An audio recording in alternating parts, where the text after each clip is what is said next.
ദൈവനാമത്തിന് മഹത്വം ഉണ്ടാകട്ടെ. ആ ഈ വൈകുന്നേരം വീണ്ടും നമുക്ക് ഒരുമിച്ച് ദിവസത്തിൽ ഒരുമിച്ചായിരിക്കാൻ സഹായിച്ചതോർത്ത് ദൈവത്തെ സ്തുതിക്കുന്നു. ഞാൻ ഈ പറഞ്ഞു തുടങ്ങുമ്പോൾ തന്നെ ഞാൻ എന്താ പറയാൻ പോകുന്നതെന്നുള്ളത് മിക്ക പേർക്കും അറിയാം. കാരണം കൂടുതൽ ഇത് സംസാരിക്കപ്പെട്ടിട്ടുള്ളതും അഡ്രസ്സ് ചെയ്യപ്പെട്ടിട്ടുള്ളതുമായിട്ടുള്ള ഒരു സബ്ജക്റ്റ് തന്നെയാണ്. എങ്കിലും നമ്മൾ ഈ ഉൽപ്പത്തി പുസ്തകം പഠിച്ചുകൊണ്ടിരിക്കുന്ന സമയത്ത് അത് ചിന്തിക്കുന്നത് ഉചിതമാണ്, വളരെ ചിന്തിക്കാവുന്ന ഒരു കാര്യമാണ് എന്ന് നമുക്ക് മനസ്സിലാക്കാൻ കഴിയും. 2 അധ്യായങ്ങളാണ് നമ്മൾ ഉൽപ്പത്തി പുസ്തകത്തിൽ കാര്യങ്ങൾ ചിന്തിച്ചത്. 1-ാം അധ്യായം അവസാനം മനുഷ്യനെ സൃഷ്ടിക്കുന്നതിന് എൻ്റെ ഒരു ചെറിയ ചില വാക്യങ്ങളിൽ അതിൻ്റെ 27-ഉം 28-ഉം അതുപോലെ 26-ാം വാക്യത്തിലും ഒക്കെ നമ്മൾ മനുഷ്യനെ സൃഷ്ടിക്കുന്നതായിട്ട് കാണുന്നു. അനന്തരം മനുഷ്യനെ ഉണ്ടാക്കി, നാം നമ്മുടെ സ്വരൂപത്തിൽ നമ്മുടെ സാദൃശ്യപ്രകാരം മനുഷ്യനെ ഉണ്ടാക്കുക, അവൻ സമുദ്രത്തിലുള്ള മത്സ്യത്തിന്മേലും ആകാശത്തിലുള്ള പർവ്വജാതിന്മേലും മൃഗങ്ങളിന്മേലും സർവ്വഭൂമിയിന്മേലും ഭൂമിയിൽ എഴിയുന്ന എല്ലാ ഇരജാതിന്മേലും അവൻ വാഴട്ടെ. ഇങ്ങനെ ദൈവം തന്റെ സ്വരൂപത്തിൽ മനുഷ്യനെ സൃഷ്ടിച്ചു, ദൈവത്തിന്റെ സ്വരൂപത്തിൽ അവനെ സൃഷ്ടിച്ചു, ആണും പെണ്ണുമായി അവനെ സൃഷ്ടിച്ചു. തുടർന്ന് കൊടുക്കുന്നതായിട്ടുള്ള കൽപ്പനകൾ നമ്മൾ വായിക്കുന്നുണ്ട്. 2-ാം അധ്യായത്തിലേക്ക് വരുമ്പം കൂടുതൽ വിശദമായിട്ട് ഈ ഉൽപ്പത്തി വിവരം നമുക്ക് കാണാനായിട്ട് കഴിയും. നിലത്തെ പൊടിയിൽ നിന്ന് യഹോവയായ ദൈവം നിലത്തെ പൊടി കൊണ്ട് മനുഷ്യനെ നിർമ്മിച്ചിട്ട് അവന്റെ മൂക്കിൽ ജീവശ്വാസം ഊതി മനുഷ്യൻ ജീവനുള്ള ദേഹിയായി തീർന്നു. അനന്തരം യഹോവയായ ദൈവം കിഴക്ക് ഏദനിൽ ഒരു തോട്ടമുണ്ടാക്കി താൻ സൃഷ്ടിച്ച മനുഷ്യനെ അവിടെ ആക്കി. കാണുവാൻ ഭംഗിയുള്ളതും തിന്മാൻ നല്ല ഫലമുള്ളതുമായ ഓരോ വൃക്ഷങ്ങളും, തോട്ടത്തിന് നടുവിൽ ജീവവൃക്ഷവും നന്മ തിന്മകളെ കുറിച്ചുള്ള അറിവിന്റെ വൃക്ഷവും യഹോവയായ ദൈവം നിലത്ത് നിന്ന് മുളപ്പിച്ചു എന്ന് നമ്മൾ വായിക്കും.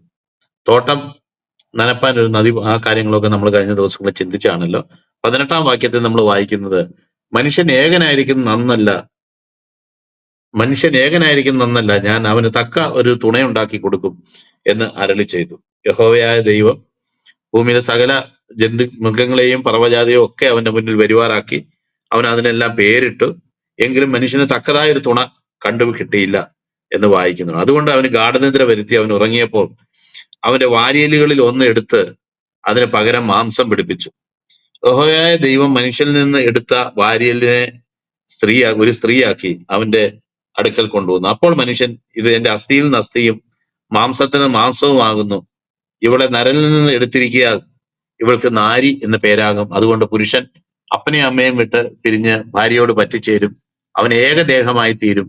മനുഷ്യനും ഭാര്യയും ഇരുവരും നഗ്നരായിരുന്നു, അവർക്ക് നാണം തോന്നിയതുമില്ല എന്ന് നമ്മൾ വായിക്കുന്നു. ഇതൊക്കെയാണ് നമ്മൾ ഉൽപ്പത്തി പുസ്തകത്തിൽ കാണാനായിട്ട് കഴിയുന്നത്. 3-ാം അധ്യായത്തിൽ അവര് പരീക്ഷ നേരിടുന്നതും തിന്നരുതെന്ന് പറഞ്ഞതായിട്ടുള്ള ഫലം പറിച്ചു തിന്നുകയും ഒക്കെ ചെയ്യുന്നതായിട്ടുള്ള കാര്യങ്ങളാണ് നമുക്ക് കാണാനായിട്ട് കഴിയുന്നത്. അപ്പൊ ഇവിടെ ഞാൻ ഇവിടെ എടുക്കാൻ ആഗ്രഹിക്കുന്ന ഒരു പ്രധാനപ്പെട്ട ആശയം എന്ന് പറയുന്നത്, ദൈവം അവരെ സൃഷ്ടിച്ചപ്പോൾ അവൻ മനുഷ്യൻ ഏകനായിരിക്കും നന്നല്ല.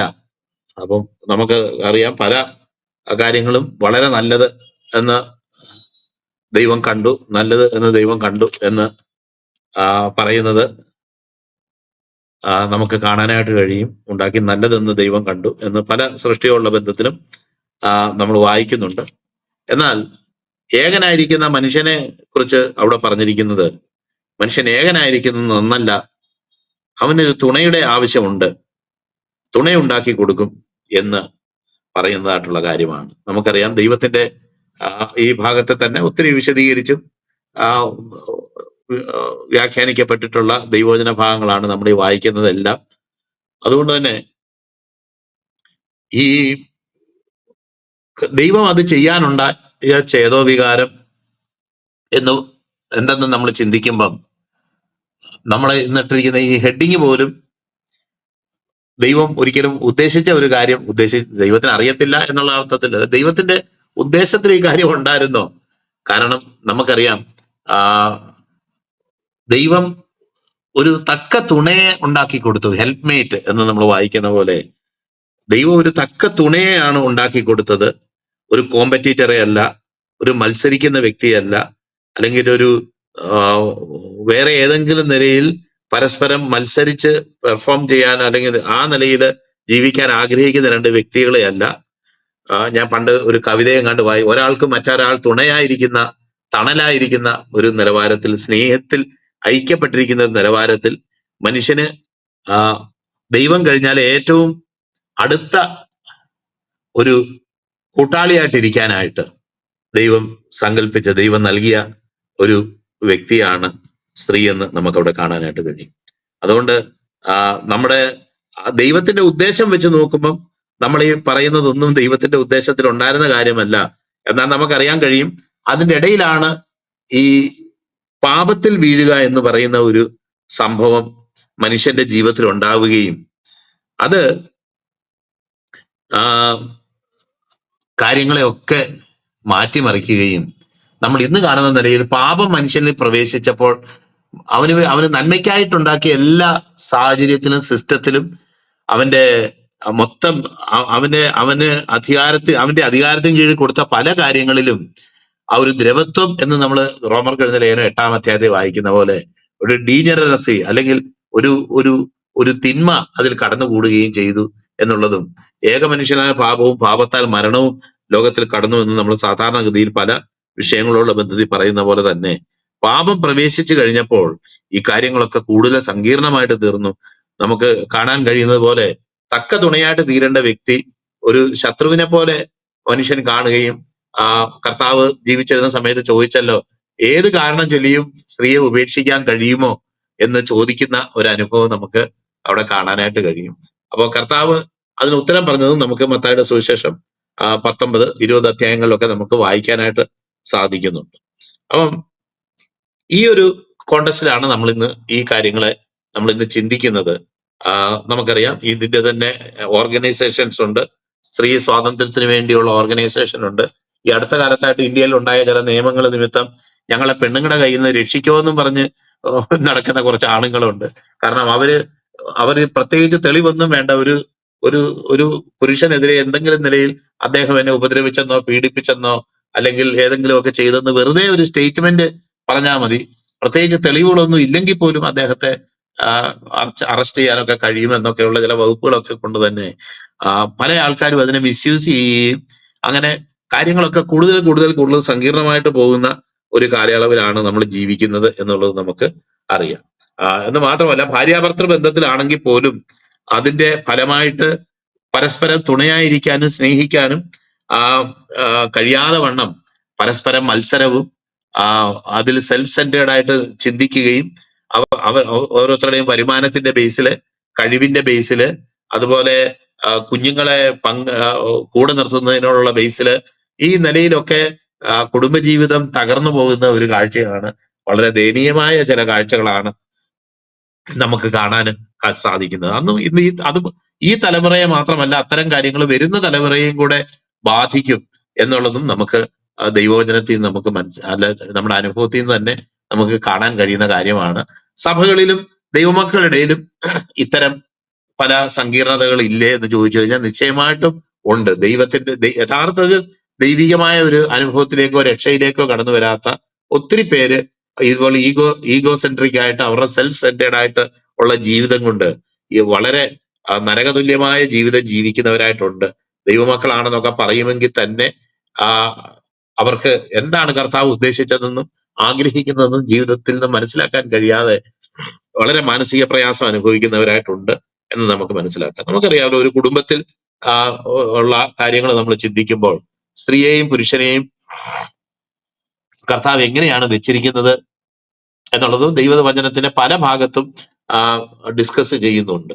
അതുപോലെ തന്നെ സഭയിലെ ഉള്ള ജീവിതം, ഒരു സ്ത്രീയും അല്ലെങ്കിൽ സ്ത്രീ പുരുഷ സമത്വം എന്ന് നമ്മൾ അതിവിടെ പറയുമ്പോൾ അത് നമുക്കറിയാം, സഭയിലുള്ള കാര്യങ്ങളിലും ദൈവവചനം ചില കാര്യങ്ങൾ പറയുന്നുണ്ട്. എന്നാൽ ദൈവവചനം പറയുന്ന കാര്യങ്ങളോട് യോജിക്കാനോ അതിന് സബ്മിറ്റ് ചെയ്യാനോ കഴിയാതെ അതിനെ എതിർക്കുകയും ദൈവവചനത്തിന്റെ കാര്യങ്ങളെ ചോദ്യം ചെയ്യുകയും ഒക്കെ ചെയ്യുന്ന ഒരു കാഴ്ച നമുക്ക് കാണാനായിട്ട് കഴിയും. ചിലരൊക്കെ വ്യാഖ്യാനിച്ച് ദൈവവചനം സ്ത്രീ സ്വാതന്ത്ര്യത്തിനെതിരാണ് അല്ലെങ്കിൽ ആ നിലയിലൊക്കെ നാളുകളായി പറഞ്ഞുകൊണ്ടിരിക്കുന്ന ചില കേൾവികളൊക്കെ നമ്മൾ കേട്ടോണ്ടാണല്ലോ ഇരിക്കുന്നത്.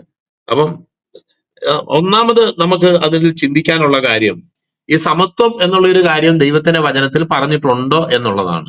നമുക്കറിയാം, നമ്മൾ സൂക്ഷ്മമായിട്ട് ദൈവവചനം പഠിക്കുമ്പോൾ നമുക്കറിയാം സമത്വം ചില കാര്യങ്ങളുള്ള ബന്ധത്തിൽ പറഞ്ഞിട്ടുണ്ട്. എന്നാൽ തന്നെ ആ അർത്ഥത്തിൽ അല്ലെങ്കിൽ ദൈവം സൃഷ്ടിച്ചതും ദൈവത്തിന്റെ ഉദ്ദേശത്തിലും സമന്മാരായിട്ടിരിക്കാനല്ല, മറിച്ച് പരസ്പരം തക്ക തുണയായിട്ട് സഹായമായിട്ട് ഇരിക്കാനായിട്ട്, വേറൊരു നിലയിൽ പറഞ്ഞ കോംപ്ലിമെന്ററി എന്ന് നമ്മൾ പറയും. കോംപ്ലിമെന്ററി എന്ന് പറയുമ്പം ഒരാളിന്റെ കുറവ് വേറൊരാൾ നികത്തുന്നതായിട്ടും, അല്ലെങ്കിൽ പരസ്പരം ഒരു നമുക്കറിയാം തക്ക തുണ എന്ന് തന്നെയാണ് മലയാളത്തിൽ അതിനെ പറയാൻ കഴിയുന്നത്. അല്ലെങ്കിൽ വേറെ നിലയിൽ പറഞ്ഞാൽ പരസ്പരം അന്യോന്യം കുറവുകൾ പരിഹരിക്കുന്ന ഒരു ബന്ധമാണ്. അന്യോന്യം കുറവുകൾ പരിഹരിക്കുന്ന ബന്ധം എന്ന് പറയുമ്പോൾ ഒരാൾക്കുള്ള കുറവ് മറ്റേ ആളിന്റെ കഴിവ് കൊണ്ട് നികത്തപ്പെടുകയും മറ്റേ ആൾക്കുള്ള കുറവ് ഈ വ്യക്തിയുടെ ആ കഴിവുകൾ കൊണ്ട് നികത്തപ്പെടുകയും ചെയ്യുന്നത് നമുക്ക് ആ ഒരു നിലയിലാണ് ഈ ബന്ധത്തെ ദൈവം വെച്ചേക്കുന്നത്. ഒരാൾക്ക് ചെയ്യാൻ കഴിയാത്തതിനെ ചെയ്യാനായിട്ട്, അല്ലെങ്കിൽ ഈ ദൈവം ഉദ്ദേശിക്കുന്ന ഒരു കാര്യം പൂർണ്ണമായിട്ട് തീരുന്നത്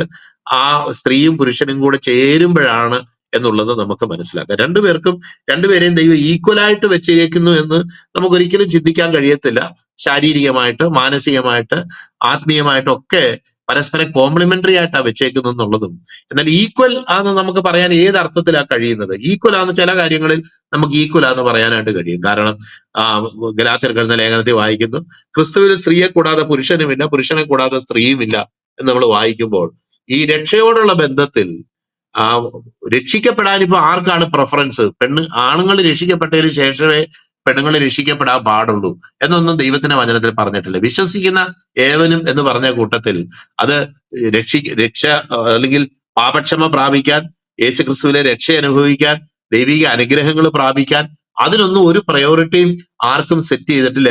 എല്ലാവർക്കും തുല്യമായ നിലയിലാണ് ഈ ലോകത്ത് ജീവിക്കാനും ഈ ലോകത്തിൽ ദൈവത്തെ അറിയാനും ദൈവത്തിന് വേണ്ടി ജീവിക്കാനും ഒക്കെ ഉള്ള അവസരങ്ങൾ ഉള്ളത് എന്ന അർത്ഥത്തിൽ അങ്ങനെയുള്ള കാര്യങ്ങളിലൊക്കെ ഇക്വാളിറ്റി ഉണ്ട് എന്നുള്ളത് നമുക്ക് മനസ്സിലാക്കാം.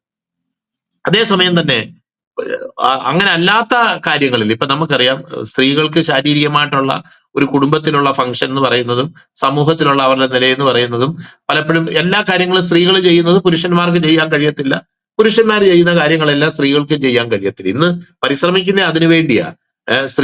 പുരുഷന്മാർക്ക് പ്രസവിക്കാൻ കഴിയും, പുരുഷന്മാർക്ക് ഇന്നതുപോലൊക്കെ ചെയ്യാൻ കഴിയും എന്നൊക്കെ ആ നിലയിലൊക്കെ ഗവേഷണങ്ങളൊക്കെ നടക്കുകയും ഒക്കെ ചെയ്യുന്നുണ്ടെന്നൊക്കെ ഇടയ്ക്ക് നമ്മൾ കേൾക്കാറുണ്ടല്ലോ. അപ്പൊ ഈ നിലയിലൊക്കെ ഇക്വാളിറ്റി എന്ന് പറയുമ്പോൾ ദൈവം ഉദ്ദേശിക്കാത്ത ഒരു നിലയിലേക്ക് നിലവാരത്തിലേക്കും ഈ കാര്യങ്ങളെ കൊണ്ടുപോവുകയും ഒരു അൺനെസസറി ആയിട്ടുള്ള ഒരു ഒരു ഒരു കോമ്പറ്റീഷൻ അല്ലെങ്കിൽ ഒരു മത്സരം ബിൽഡപ്പ് ചെയ്യുകയും ചെയ്യുന്ന ഒരു കാഴ്ചയാണ് നമുക്ക് കാണാനായിട്ട് കഴിയുന്നത്. എന്നാൽ ദൈവം ഒരിക്കലും അങ്ങനെയല്ല വെച്ചിരിക്കുന്നത്. പരസ്പര പൂരകങ്ങളായി, കോംപ്ലിമെന്ററി എന്ന് പറയുമ്പോൾ പൂരകങ്ങളായി, പരസ്പര പൂരകങ്ങളായിട്ട് വർത്തിക്കാൻ വേണ്ടിയാണ് ദൈവം സ്ത്രീയെ സൃഷ്ടിച്ചത് എന്ന് മാത്രമല്ല, നമുക്കറിയാം ദൈവത്തിന്റെ സ്വരൂപത്തിനും സാദൃശ്യത്തിനും സൃഷ്ടിക്കപ്പെട്ട നമുക്ക് കർത്താവ് കഴിഞ്ഞാൽ ഏറ്റവും മീനിങ് ആയിട്ട് നമുക്ക് കമ്മ്യൂണിക്കേറ്റ് ചെയ്യാൻ കഴിയുന്ന വ്യക്തി എന്ന് പറയുന്നത് വേറൊരു മനുഷ്യനോട്, ആത്മാവും ദേഹവും ദേഹിയുമുള്ള ഒരു മനുഷ്യനോട്, അല്ലെങ്കിൽ നമ്മുടെ ജീവിതത്തിലെ നമ്മുടെ പങ്കാളിയോട് നമുക്ക് ഏറ്റവും മീനിങ് ആയിട്ട് വർക്ക് ചെയ്യാനായിട്ട് കഴിയും, അല്ലെങ്കിൽ കമ്മ്യൂണിക്കേറ്റ് ചെയ്യാനായിട്ട് കഴിയുന്നത് എന്ന് നമുക്കറിയാം. അപ്പം പറയാൻ ആഗ്രഹിക്കുന്ന വിഷയം, അങ്ങനെ ഒരാൾക്ക് ഒരാൾ തുണയായി തീർന്ന് അല്ലെങ്കിൽ പരസ്പര പൂരകങ്ങളായിട്ട് പ്രവർത്തിക്കേണ്ടതിന് പകരം ഈ പൂരകങ്ങളാകേണ്ട വ്യക്തികൾ പരസ്പരം മത്സരിക്കാൻ നോക്കിയാൽ ഈ മത്സരം ഇന്നും നാളെയും വല്ലോ അവസാനിക്കുമോ? എവിടെങ്കിലും പോയി അവസാനിക്കുമോ? അങ്ങനെയൊന്നും അവസാനിക്കത്തില്ല. കാരണം ഒരിക്കലും മത്സരിക്കാൻ കഴിയത്തില്ല. ആ മത്സരിക്കാൻ കഴിയാത്ത ഒരു നിലയിലാണ് ദൈവം സൃഷ്ടിച്ചിരിക്കുന്നതെന്ന് കാണാം. എന്നാൽ അപ്പം ചില കാര്യങ്ങളിലൊക്കെ ഒരുപക്ഷെ മത്സരിക്കാൻ പറ്റിയേക്കാം, അത് നമുക്കറിയാമല്ലോ, അത് നമുക്ക് ചിന്തിച്ചാൽ തന്നെ മനസ്സിലാകുന്ന ചില കാര്യങ്ങൾ. എന്നാൽ ഒരിക്കലും മത്സരിക്കാൻ കഴിയാത്ത നിലയിലുള്ള ചില രംഗങ്ങൾ രണ്ടുപേരെ സംബന്ധിച്ചുകൊണ്ട്, അതുകൊണ്ട് തന്നെ ദൈവത്തിന്റെ ഉദ്ദേശം അതല്ല എന്ന് മനസ്സിലാക്കുന്നതാണ് ഈ വിഷയത്തോടുള്ള ബന്ധത്തിൽ നമുക്ക് ഏറ്റവും ഉചിതമായ കാര്യം. അല്ലെങ്കിൽ ആ നിലയിൽ ഏതെങ്കിലും കൺസ്ട്രെയിൻ കൂടെ കടന്നു പോകുന്ന വ്യക്തികളാണെങ്കിൽ ആ മത്സരവും അവളേക്കാൾ വലുതാ, അയാൾക്ക് എന്നാ അറിയാം, അയാളെക്കാളും കഴിവ് എനിക്കല്ലേ എന്നൊക്കെ ചിന്തിക്കുന്നവര് അത്തരം ചിന്താഗതികളൊക്കെ അങ്ങ് താഴെ വെച്ചിട്ട്, ദൈവമേ എന്നെ നീ സൃഷ്ടിച്ചത് യുണീക്കായിട്ടാണ് നീ സൃഷ്ടിച്ചേക്കുന്നത്, അതുപോലെ എന്റെ ഭാര്യയെ സൃഷ്ടിച്ചേക്കുന്നത് യുണീക്കായിട്ടാ എന്ന് മനസ്സിലാക്കുകയും ഒരാള് ചെയ്യുന്നത് മറ്റേ ആള് ചെയ്ത് ഈക്വൽ ആകാൻ ശ്രമിക്കാതിരിക്കുന്നതിന് പകരം പരസ്പരം കോംപ്ലിമെന്ററി ആയിട്ട് പ്രവർത്തിക്കാനായിട്ട് ആകെ ആയിത്തീരാൻ നോക്കുമ്പോൾ അത് വളരെ ഭംഗിയുള്ളതായിട്ടും വളരെ നല്ല നിലയിലും ആയിത്തീരും. നമുക്കറിയാം ഇതൊക്കെ ഉണ്ടാക്കി വെച്ചത് ഈ ആദാം മുഖാന്തരം ഉണ്ടായ വീഴ്ചയാണെന്നും ആ വീഴ്ച പാപം നമ്മുടെ ഉള്ളിൽ കടന്നതോടുകൂടെ സ്നേഹത്തിന്റെ സ്ഥാനത്ത് വെറുപ്പ് കടന്നു വരികയും ഒന്നിനെയും സ്നേഹിക്കാനല്ല വെറുക്കുന്ന ഒരു ചിന്താഗതി നമ്മുടെ ഉള്ളിലൊക്കെ ഉണ്ടായി എന്നുള്ളതാണ് നമുക്ക് ദൈവവചനത്തിൽ നമുക്ക് മനസ്സിലാക്കാൻ കഴിയുന്നതായിട്ടുള്ള കാര്യം. ഇതിനെപ്പറ്റി കൂടുതൽ നമ്മൾ ഞാനത് പറയണ്ടല്ലോ. കാരണം ഒരു കുടുംബത്തിൽ ദൈവം എങ്ങനെയാണ് ഈ കാര്യങ്ങളെ ദൈവം വെച്ചിരിക്കുന്നത് നമ്മൾ ചിന്തിക്കുമ്പം എഫേസ്യർ എഴുതുന്ന ലേഖനം 5-ാം അധ്യായം അതുപോലെ ആ പല ദൈവവചന ഭാഗങ്ങൾ നമുക്കറിയാം. അതിനെക്കുറിച്ച് കൃത്യമായിട്ടുള്ള ഉൾക്കാഴ്ചകൾ നമുക്ക് നൽകുന്നുണ്ട്. എന്നാൽ സഭയിലെ ജീവിതവുമായിട്ട് നമ്മൾ ചിന്തിച്ചു നോക്കുമ്പം നമുക്ക് വിശദമായിട്ട് അതിനെക്കുറിച്ചൊക്കെ ചർച്ച ചെയ്യാവുന്നതേ ഉള്ളൂ. 1 തിമത്തിയോസിന്റെ ലേഖനമാണ് നമുക്ക് പ്രധാനമായിട്ട് അതിന്റെ ഒരു സ്ക്രിപ്ചർ പോർഷൻ എന്നുള്ള നിലയ്ക്ക് പൗലോസ് ലീഗ പറയുന്നതായിട്ടുള്ള ദൈവവചന ഭാഗം. അത് അവിടെ എങ്ങനെ ആയിത്തീരാം എന്നുള്ളത് മാത്രമല്ല, എന്തുകൊണ്ടാണ് ദൈവം അങ്ങനെ ആ നിലയിൽ ചില കാര്യങ്ങളൊക്കെ ദൈവവചനത്തിൽ പറഞ്ഞേക്കുന്നത് എന്നുള്ളത് നമുക്ക് കാണാനായിട്ട് കഴിയും. അപ്പം എന്തെങ്കിലും ഈ സൃഷ്ടിയിൽ വ്യത്യാസങ്ങളുണ്ടോ? ശാരീരികമായ പല വ്യത്യാസങ്ങളുണ്ട്. പുരുഷന്റെ ശരീരം പോലെയല്ല സ്ത്രീയുടെ ശരീരം. സ്ത്രീയുടെ ശരീരത്തിന് പ്രത്യേകതയുണ്ട്. പുരുഷന്റെ ശരീരത്തിന് അവന്റെ ഫങ്ഷൻ അനുസരിച്ചും അവനൊരു കുടുംബത്തിൽ ചെയ്യേണ്ടതായിട്ടുള്ള കാര്യങ്ങൾ അനുസരിച്ചും അവന്റെ ശാരീരികമായ വ്യത്യാസങ്ങളുണ്ട്. മാനസികമായ വ്യത്യാസങ്ങളുണ്ടോ? നിശ്ചയമായിട്ടും സൈക്കോളജിക്കലായിട്ടും മാനസികമായിട്ടും ഒക്കെയുള്ള വ്യത്യാസങ്ങൾ സ്ത്രീയും പുരുഷനും തമ്മിൽ അടിസ്ഥാനപരമായിട്ട് തന്നെ ഉണ്ട്. അത് ഒന്നും ആര് കുറവെന്നോ അല്ലെങ്കിൽ ആര് ചെറുതെന്നോ വലുതെന്നോ ഒന്നും ദൈവത്തിന്റെ വചനം പറയുന്നില്ല. ഓരോരുത്തർക്കും അവരുടേതായ നിലയിൽ അവരവർക്ക് ദൈവം ഒരു കുടുംബത്തിലും സമൂഹത്തിലും ഫങ്ഷൻ ചെയ്യാൻ നൽകിയ ആ നിലവാരമനുസരിച്ച് അതിനെല്ലാം അതിന്റെ പ്രത്യേകതകളും യുണീക്നെസ്സും ഇമ്പോർട്ടൻസും ഉണ്ട് എന്ന് തന്നെയാണ് ദൈവത്തിന്റെ വചനം പഠിപ്പിക്കുന്നത്. അല്ലാതെ ഒരു ആള് ഇന്നത് ആയതുകൊണ്ട് മറ്റേ ആളേക്കാൾ ശ്രേഷ്ഠനെന്നോ ശ്രേഷ്ഠയെന്നോ ഒരു കമ്പയറബിൾ ആണ് ആ കാര്യങ്ങളെന്നോ ഒന്നും നമുക്ക് പറയാനായിട്ട് നമുക്ക് സാധിക്കത്തില്ല. എന്നാൽ സഭയുടെ ഉള്ള ബന്ധത്തിൽ നമ്മൾ കാര്യങ്ങൾ കടന്നു വരുമ്പോൾ നമുക്കറിയാം 1 തിമത്തിയോസിന് എഴുതുന്ന ലേഖനം 2-ാം അധ്യായം 3-ാം അധ്യായത്തിലും പ്രതിപാദിച്ചിരിക്കുന്ന ചില വിഷയങ്ങളാണ് നമുക്ക് ഒന്നാമതായിട്ട് അവിടെ കാണാനായിട്ട് നമുക്ക് സാധിക്കുന്നത്. അതുപോലെ തന്നെ പത്രോസ് ലീഗയുടെ ലേഖനം 1-ാം ലേഖനത്തിലെ 3-ാം അധ്യായം, അതുപോലെ നേരത്തെ പറഞ്ഞ എഫേസ്യർക്ക് എഴുതുന്ന ലേഖനം, കൊരിന്ത്യർക്ക് എഴുതുന്ന ലേഖനം 11-ാം അധ്യായം 14-ാം അധ്യായം എന്നീ ഭാഗങ്ങളിലൊക്കെ ഇതിനോട് ബന്ധപ്പെട്ട സ്ക്രിപ്ചർ പോർഷൻസ് നമുക്ക് കാണാനായിട്ട് കഴിയും. അത് അവിടെ മാത്രമല്ല ടൈറ്റസിലുണ്ട്, മറ്റു പല ഭാഗങ്ങളിലും നമുക്ക് കാണാനായിട്ട് കഴിയും.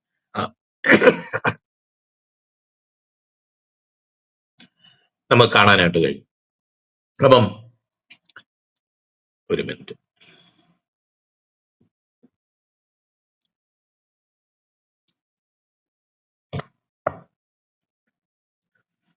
നമുക്ക് കാണാനായിട്ട് കഴിയും. അപ്പോൾ നമുക്കറിയാം ഈ തിമത്തിയോസിന് എഴുതുന്ന 1-ാം ലേഖനം എന്ന് പറയുമ്പം അത് എഫേസ്യർക്ക് എഴുതുന്ന ലേഖനം 1 നമ്മൾ കാണുന്നുള്ളൂ. എന്നാൽ തിമത്തിയോസിന് എഴുതുന്ന 1-ാം ലേഖനം എന്ന് പറയുന്നത് വേണമെങ്കിൽ നമുക്കൊരു 2-ാമത് എഫേസ്യർക്ക് എഴുതുന്ന ലേഖനമായിട്ട് വേണമെങ്കിൽ കൂട്ടാം. അത് എഫേസ്യർക്ക് അല്ല സത്യത്തിൽ എഴുതുന്നത്. എഫെസോസ് സഭയില് തിമത്തിയോസ് ആയിരുന്നപ്പം അവിടെ നടക്കേണ്ട ചില കാര്യങ്ങളെ കുറിച്ച് ഓൾറെഡി അവിടുത്തെ ചില പശ്ചാത്തലവും കാര്യങ്ങളും ഒക്കെ പൗലോസിന് അറിയാവുന്നത് കൊണ്ട് അദ്ദേഹം 1-ാമത്തെ തന്റെ റോമ കാരാഗൃഹ വാസത്തിന് ശേഷം റോമ കാരാഗൃഹത്തിൽ അദ്ദേഹം അവിടെ ആയിരിക്കുകയും അവിടുന്ന് അദ്ദേഹത്തെ റിലീസ് ചെയ്ത് കഴിഞ്ഞപ്പോൾ അദ്ദേഹം എഴുതുന്ന ലേഖനമാണ് ഈ 1 തിമത്തിയോസിന്റെ ലേഖനം എന്നുള്ളത് കൊണ്ട് തന്നെ എഫേസ്യർക്ക് എഴുതുന്ന ഒരു ലേഖനമായിട്ട് അതിനെ ചില വിഷയങ്ങളിൽ നമ്മൾ കണ്ടാലും തെറ്റൊന്നുമില്ല. കാരണം എന്താണെന്ന് വെച്ച് കഴിഞ്ഞാൽ എഫെസോസിൽ അദ്ദേഹം ചെയ്യേണ്ട ചില കാര്യങ്ങളെ കുറിച്ചാണല്ലോ തിമത്തിയോസിനോട് പറയുന്നത്. എഫേസ്യർക്ക് മൊത്തമായിട്ട് എഴുതിയ ലേഖനമല്ല എന്ന് നമുക്ക് മനസ്സിലാക്കാം. അപ്പൊ അവിടെ ഉണ്ടായിരുന്ന ചില പശ്ചാത്തലങ്ങള്, ചില പ്രശ്നങ്ങള്, അർത്തിമിസ് ദേവിയുടെ വിഗ്രഹം, അതുപോലെ ലൈംഗികമായിട്ടുള്ള അവിടെ ആ അമ്പലത്തിൽ നിവേദിക്കപ്പെട്ട കന്യകമാർ എന്ന് പറയുന്നത് പോലെ വ്യഭിചാര കർമ്മങ്ങളിൽ ഏർപ്പെട്ടിരുന്ന ഇതുപോലെ തെറ്റായ കാര്യങ്ങൾ ചെയ്യുന്ന സ്ത്രീകളെ അവിടെ ഉണ്ടായിരുന്നു എന്നുള്ളതൊക്കെ നമുക്ക് മനസ്സിലാക്കാം. അതായിരുന്നു അതിന്റെ പശ്ചാത്തലം. അപ്പൊ ആൾക്കാർ രക്ഷിക്കപ്പെട്ടു വന്ന കൂട്ടത്തിൽ ഇങ്ങനെയുള്ള ഒരു പശ്ചാത്തലത്തിലുള്ള വ്യക്തികളും ഒരു പക്ഷേ പക്ഷേ നല്ല നിശ്ചയമായും നമുക്കറിയാം, നിങ്ങൾ കർത്താവിൽ ഇരുളായിരുന്നു, ഇപ്പോൾ വെളിച്ചമായിരുന്നു.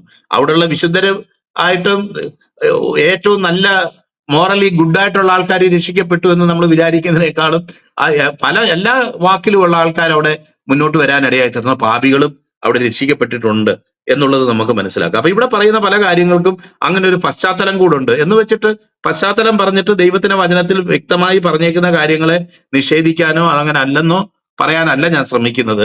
മറിച്ച് ആ ഒരു പശ്ചാത്തലം അവിടെ ഉണ്ട് എന്നുള്ളത് ഒരു യാഥാർത്ഥ്യമാണ്. അത് പറയാൻ മാത്രമാണ് ഞാൻ ആഗ്രഹിക്കുന്നത്.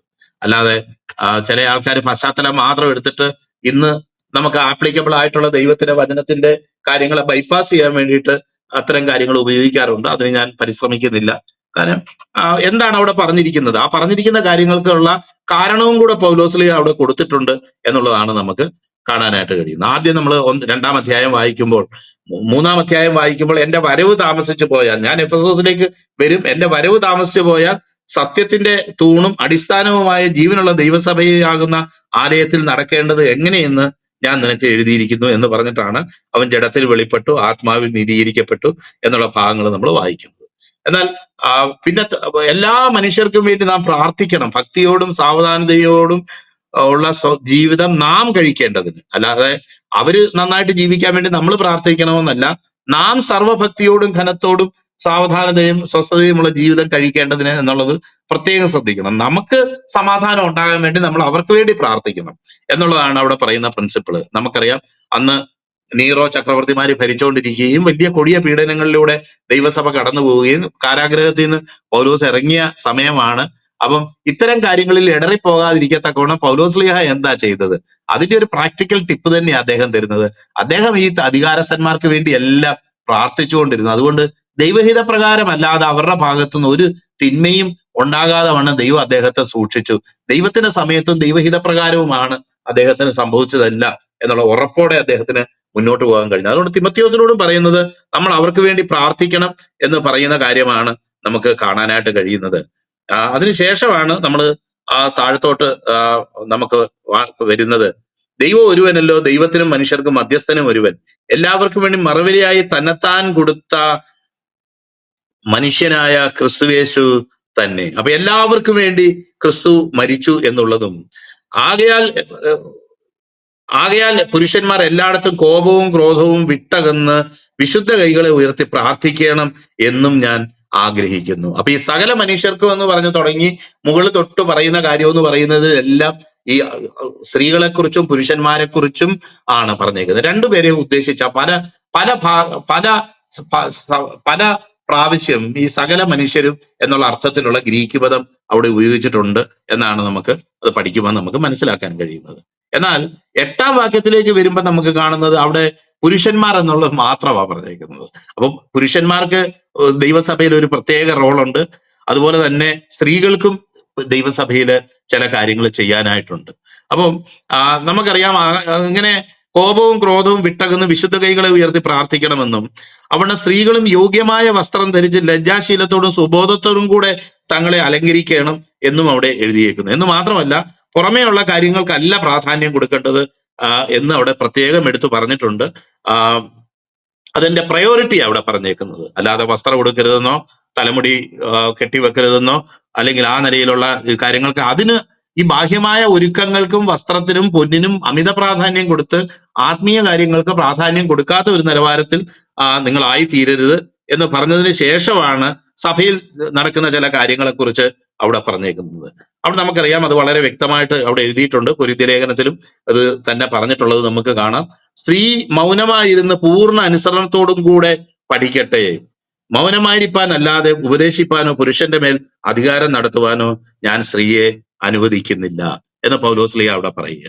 നമുക്കറിയാം, നേരത്തെ നമ്മൾ പറഞ്ഞതുപോലെ തന്നെ ഫിസിക്കലായിട്ടുള്ള ശാരീരികമായിട്ടുള്ള ചില കാര്യങ്ങൾ, സ്ത്രീകൾ ചെയ്യുന്ന കാര്യങ്ങൾ പുരുഷനോ, പുരുഷൻ ചെയ്യുന്ന കാര്യങ്ങൾ സ്ത്രീക്കോ, അല്ലെങ്കിൽ ഒരു കുടുംബത്തിൽ ഒരു സ്ത്രീ നിർവഹിക്കുന്ന ചില റോളുകൾ പുരുഷനോ, പുരുഷൻ നിർവഹിക്കുന്ന റോളുകൾ സ്ത്രീക്കോ ചെയ്യാൻ കഴിയുകയില്ല എന്ന് നമ്മൾ പറഞ്ഞതുപോലെ തന്നെ, അല്ലെങ്കിൽ കുഞ്ഞുങ്ങളെ വളർത്തുന്നതിൽ സമൂഹത്തിലൊക്കെ രണ്ടുപേർക്കും അവരുടേതായിട്ടുള്ള ചില ചുമതലകൾ നിർവഹിക്കാനുണ്ട് എന്ന് പറഞ്ഞതുപോലെ തന്നെ ദൈവസഭയുടെ നടത്തിപ്പിനെ സംബന്ധിച്ച്, അല്ലെങ്കിൽ സ്ത്രീകളും പുരുഷന്മാരും ഒക്കെ ചേർന്ന് വന്നിരുന്ന് കൂട്ടായ്മയായിട്ട് ഇരിക്കുന്ന സ്ഥലങ്ങളിൽ ഇതിപ്പോ പറഞ്ഞു കഴിഞ്ഞാൽ ഏതെങ്കിലും ഒരു ഭാഗത്ത് ഞാനിപ്പോ പെട്ടുപോകുന്നുള്ളത് കൊണ്ട് ഞാനതിൽ ഭയപ്പെടുന്നൊന്നുമില്ല. വചനത്തിൽ പറഞ്ഞേക്കുന്ന കാര്യം പ്രസംഗിക്കുക എന്നുള്ളതാണല്ലോ ഒരു ദൈവദാസനെ കുറിച്ച് ദൈവം ആഗ്രഹിക്കുന്നതായിട്ടുള്ള കാര്യം. അതുകൊണ്ട് തന്നെ അവിടെ എഴുതിയിരിക്കുന്ന അർത്ഥം തന്നെ ഞാനതിന് കൽപ്പിക്കാനാണ് ഞാൻ ആഗ്രഹിക്കുന്നത്.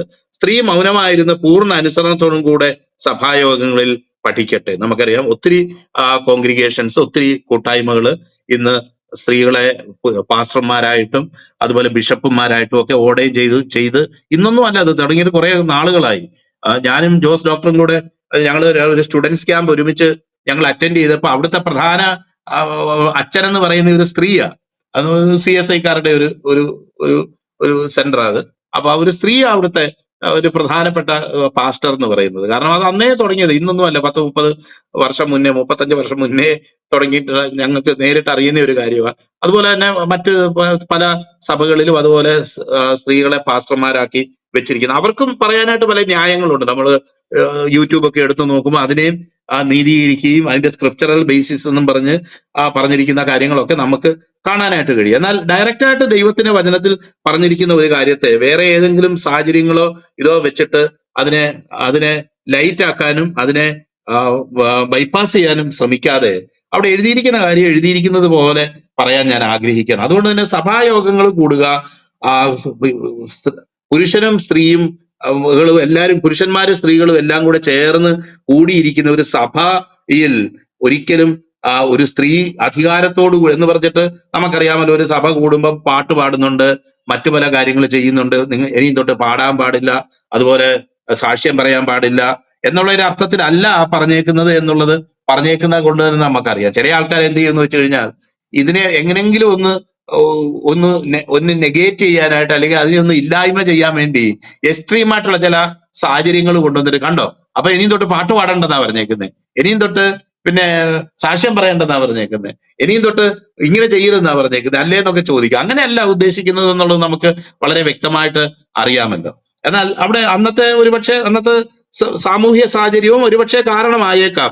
എന്ത് കാരണമാണെങ്കിലും അവിടെ പറഞ്ഞിരിക്കുകയാണ്, സ്ത്രീയെ പുരുഷന്റെ മേൽ അധികാരം നടത്തുവാനോ ഞാൻ അനുവദിക്കുന്നില്ല. അധികാരം നടത്തുക എന്ന് പറയുമ്പം ആധികാരികമായിട്ട് ദൈവത്തിന്റെ വചനത്തിൽ ഒരു ഇടയൻ ചെയ്യുന്ന റോള് ചെയ്ത് ദൈവവചനം പറഞ്ഞ് ആ കൂട്ടായ്മയെ നടത്തിക്കൊണ്ടു പോകുന്ന ആത്മീയ ഉത്തരവാദിത്വം എന്നുള്ളതും ഫൈവ് ഫോൾഡ് മിനിസ്ട്രീസിൽ നമ്മൾ വായിക്കുന്ന പോലെ ഇടയൻ അല്ലെങ്കിൽ പാസ്റ്റർ എന്ന് പറയുന്ന ആ ദൈവസഭയെ വചനം പഠിപ്പിച്ച് നടത്താനുള്ള ആ യോഗ്യതയിൽ നിൽക്കുന്ന ഒരു വ്യക്തി എന്നുള്ള നിലയ്ക്കാണ് അവിടെ പറഞ്ഞേക്കുന്നത്. അത്തരം ഒരു കാര്യത്തിന് വേണ്ടി സ്ത്രീയെ അനുവദിക്കുന്നില്ല എന്ന് പറഞ്ഞിരിക്കുകയും അതിനോട് ചേർന്ന് അതിന്റെ കാരണങ്ങൾ പറയപ്പെട്ടിരിക്കുന്നതും നമുക്ക് കാണാനായിട്ട് കഴിയും. അതിന് ഒരു കാരണം നമുക്കറിയാം, 1 കൊരിന്ത്യർ ലേഖനം 11-ാം അധ്യായം 3-ാം വാക്യത്തിൽ നമ്മൾ കാണുന്നുണ്ട്. അതിന്റെ ഒരു കാരണം അവിടെ എഴുതിയേക്കുന്നത് 1 കൊരിന്ത്യർ ലേഖനം 11-ാം അധ്യായം 3-ാം വാക്യത്തിൽ, ഏത് പുരുഷന്റെയും തല ക്രിസ്തു, സ്ത്രീയുടെ തല പുരുഷൻ, ക്രിസ്തുവിന്റെ തല ദൈവം എന്ന് നിങ്ങൾ അറിയണം എന്ന് ഞാൻ ആഗ്രഹിക്കുന്നു. അപ്പൊ നമുക്കറിയാം, ഉൽപ്പത്തി പുസ്തകം നമ്മൾ വായിച്ചതിൽ നിന്ന് തന്നെ നമുക്ക് മനസ്സിലായി, ദൈവം ഒരു സമയത്ത് ഒരു പുരുഷനെ സൃഷ്ടിച്ചു, പിന്നെ തികച്ചും ഇൻഡിപെൻഡന്റ് ആയിട്ട് ഒരു സ്ത്രീയെ സൃഷ്ടിച്ചു. അവരെവിടെയോ ഇങ്ങനെ കറങ്ങി നടക്കുന്നതിനിടയിൽ കണ്ടുമുട്ടി, അവര് അങ്ങ് ഒരുമിച്ച് ജീവിക്കാൻ തീരുമാനിച്ചു. അങ്ങനെ വന്നതല്ല, ഇത് ദൈവത്തിന്റെ കർത്തൃത്വത്തിലും ദൈവത്തിന്റെ ആ ആലോചനയിലും ഉണ്ടായ ഒരു കാര്യമാണ് സ്ത്രീയെ പുരുഷനെ സൃഷ്ടിക്കുക എന്നുള്ളതും സ്ത്രീയെ അവന്റെ ഭാര്യയിൽ നിന്ന് സ്ത്രീയെ സൃഷ്ടിക്കുക എന്നുള്ളതും. എന്ന് മാത്രമല്ല, അവർ ഒരുമിച്ച് ജീവിക്കാൻ തക്കവണ്ണം ആ കാര്യങ്ങളെയൊക്കെ തരപ്പെടുത്തി കൊടുത്തതും ഒക്കെ ദൈവമാണ്. അല്ലെങ്കിൽ ആദ്യ കുടുംബം ഇൻസ്റ്റിറ്റ്യൂട്ട് ചെയ്ത് കൊടുത്തത് തന്നെ, അതിന്റെ രചയിതാവ്, അതിനെ തുടങ്ങിയ വ്യക്തി ദൈവം തന്നെയാണ് എന്നുള്ളത് നമുക്ക് മനസ്സിലാക്കാനായിട്ട് സാധിക്കും. അതുകൊണ്ട് തന്നെ ദൈവത്തിന്റെ വചനത്തിൽ വളരെ വ്യക്തമായിട്ട് പറഞ്ഞേക്കാണ്, ഒരു അധികാരത്തിൻ്റെതായിട്ടുള്ള ഒരു കാര്യമുണ്ട്, ഒരു ശ്രേണി, ഒരു ഹൈറാർക്കി നമുക്ക് അവിടെ പറയുന്ന കാണാം. മൂടുപടമിട്ട് ഏത് പുരുഷന്റെയും തല ക്രിസ്തുവിന്റെ തല ദൈവം എന്ന് നമ്മൾ കൊരിന്ത്യർ ലേഖനത്തിൽ തന്നെ വായിക്കുന്നുണ്ട്. സ്ത്രീയുടെ തല പുരുഷൻ, ക്രിസ്തുവിന്റെ തല ദൈവം എന്ന് നിങ്ങൾ അറിയണം എന്ന് അവിടെ പറയുക. അതുകൊണ്ട് തന്നെ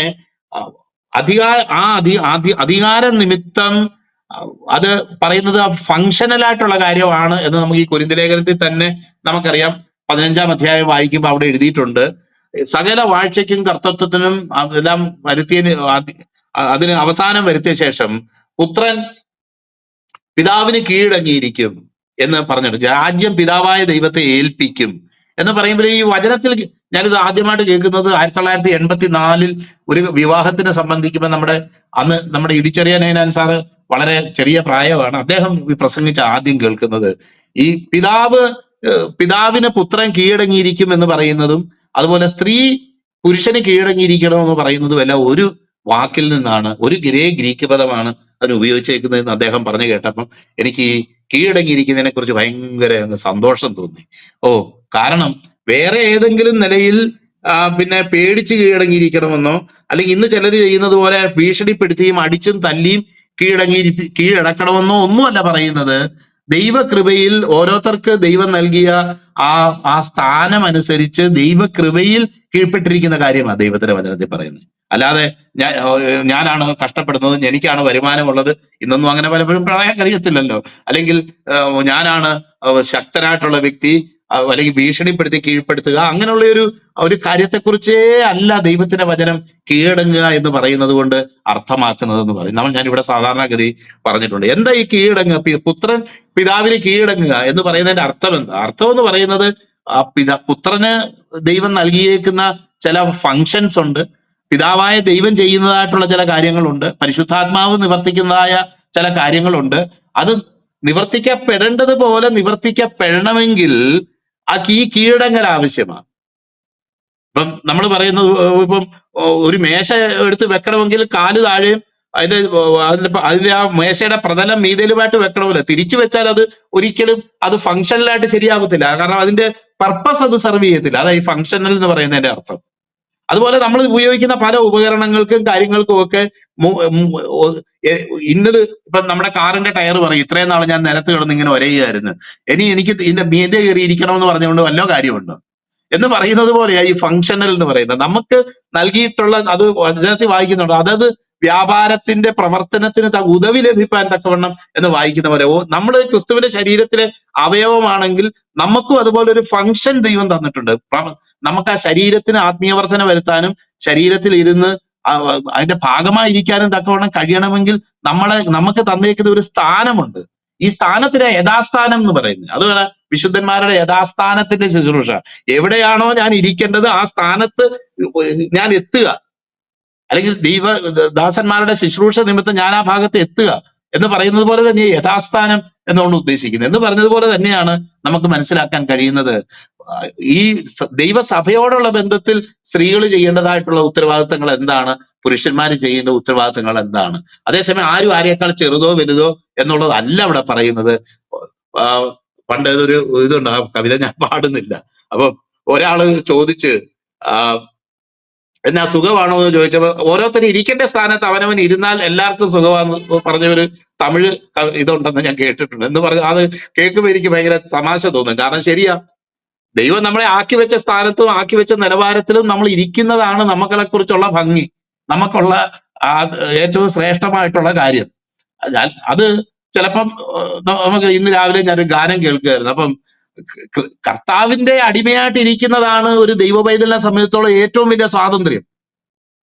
ക്രിസ്തുവിന്റെ അടിമയായിട്ട് ഇരിക്കുന്നതാ ഒരു ദൈവ പൈതലിനെ സംബന്ധിച്ചോളം ഏറ്റവും വലിയ സ്വാതന്ത്ര്യം, ഒരു മനുഷ്യനെ സംബന്ധിച്ചുള്ള സ്വാതന്ത്ര്യം എന്ന് ഇന്ന് രാവിലെ വെച്ച ഒരു ഗാനത്തിലാന്ന് തോന്നുന്നു അങ്ങനെ പാടുന്നത് കേൾക്കാനിടയായിട്ട് തീർന്നു. അപ്പൊ ഞാൻ പറയാൻ ആഗ്രഹിക്കുന്ന വിഷയം ഇവിടെ അതുകൊണ്ട് വലിപ്പ ചെറുപ്പമോ ഒന്നും അല്ല ഇവിടുത്തെ കാര്യം. ദൈവം ഓരോരുത്തരെ കുറിച്ച് ആഗ്രഹിക്കുന്ന കുടുംബത്തിൽ, സഭയിൽ, സമൂഹത്തിൽ അവരെക്കുറിച്ചുള്ള ആ ഫങ്ഷൻ നടക്കേണ്ടതുപോലെ നടക്കണമെങ്കിൽ ദൈവം അവരെ കുറിച്ച് ഉദ്ദേശിക്കുന്ന സ്ഥാനത്ത് ഇരുന്നേ പറ്റൂ. അവിടെ വലിപ്പച്ചെറുപ്പമല്ല പ്രധാനപ്പെട്ട കാര്യം എന്ന് നമ്മൾ മനസ്സിലാക്കണം. അതുകൊണ്ട് തന്നെ ഒന്നാമത്തെ ഒരു കാരണം, ഈ പുരുഷൻ സ്ത്രീയുടെ തല, ക്രിസ്തുവിന്റെ തല ദൈവം എന്ന് പറഞ്ഞതിന് അതൊരു കാരണമായിട്ട് പറഞ്ഞതിന് ശേഷം നമുക്ക് ഈ 2 തിമോഥെയോസിൽ നമുക്ക് വായിക്കാനായിട്ട് കഴിയുന്ന കാര്യം, ആദ്യം സൃഷ്ടിക്കപ്പെട്ടത് ആരാ? ആദാം ആദ്യം നിർമ്മിക്കപ്പെട്ടു, പിന്നെ ഹൗവ. അപ്പൊ സൃഷ്ടിയിലുള്ള ഒന്നാമത് ആദമും പിന്നെ ഹൗവയും സൃഷ്ടിക്കപ്പെട്ടു എന്നുള്ളത് പറഞ്ഞിട്ട് പിന്നെ പറയുകയാണ് ആദ്യം വഞ്ചിക്കപ്പെട്ട് ലംഘനത്തിൽ അകപ്പെട്ടത് ആരാണ് എന്ന് പറഞ്ഞാൽ അർത്ഥം പെണ്ണുങ്ങളെല്ലാം പോയി ഇതുപോലെ സഹോദരിമാരെല്ലാം പോയി ടെംപ്റ്റേഷനിൽ വീഴുന്നവരാണ് എന്നുള്ള അർത്ഥത്തിലാണോ പറഞ്ഞേക്കുന്നത്?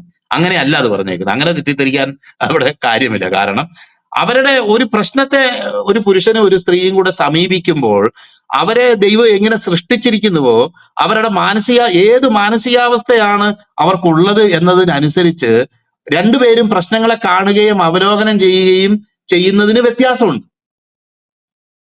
ഇപ്പം ശത്രു വന്ന് ഹവ്വയെ ഉപായത്താൽ ചതിച്ചതുപോലെയെന്ന് 2 കൊരിന്ത്യർ ലേഖനം 11:3 നമ്മൾ വായിക്കുന്ന പോലെ 3-ലോ 2-ലോ വായിക്കുന്ന പോലെ അപ്പം അതിനെ ഒരു വൈകാരികമായിട്ടാ ഹവ്വ കാണാൻ ഇടയായത് എന്ന് നമുക്ക് കാണാനായിട്ട് കഴിയും.